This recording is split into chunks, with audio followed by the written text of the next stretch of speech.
Okay, let's pop this guy.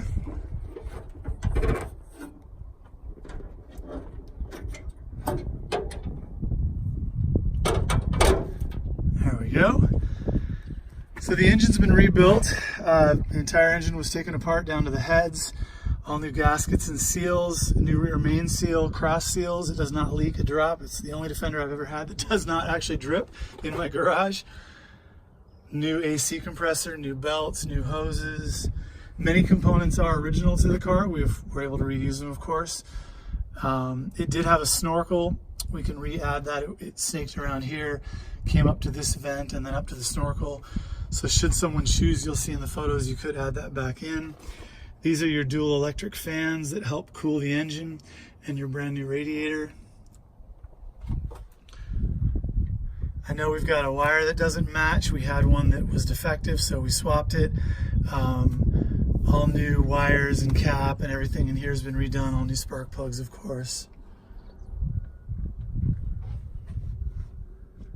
So the original AA yellow paint is in the bulkhead and of course the underside of the hood, so you can see all the original stickers are still intact. No rust, no damage, no accidents. We've really just taken every component and modernized it or updated it to some degree. New bezels, LED lights, LED headlights, LED off-road driving lights, heritage style grille, which I really like, with the old metal Land Rover plate on the front. New upgraded skid plate.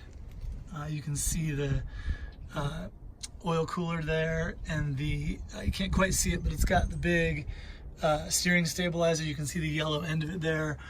All new rods, tie rods, Bilstein suspension. It has been used, it has been driven on trails since we built it, so as you can see it is a little bit dirty underneath, but it is bone dry, as it should be.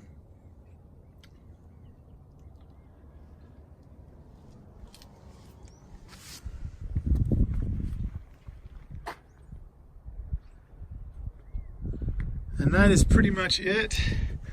Let's go under here and get you guys some shots of the frame.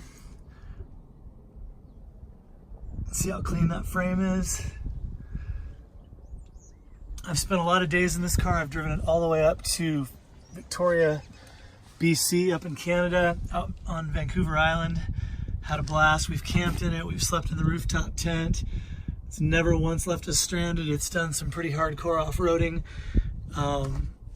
And it's handled everything with grace.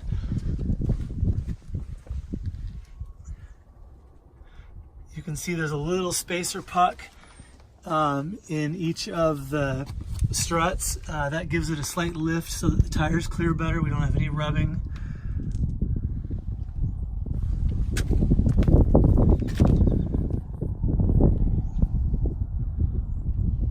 I hope that helps give you guys a good sense of the vehicle.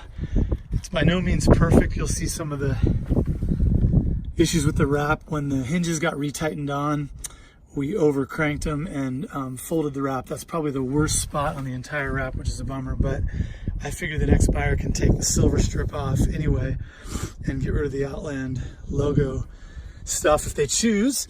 And you know, you'll see with any vinyl wrap a few little corners and little points where it's not 100% perfect. We got a nick in it right here.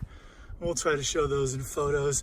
The roof, when we wrapped it, wasn't perfect. It did have some paint that ran underneath, so you can see that underneath the wrap. There's a little bit of paint runs. Somebody hadn't done a great job on it. We prepped it as best we could, but overall, from a couple of feet away, it looks like a brand new Defender.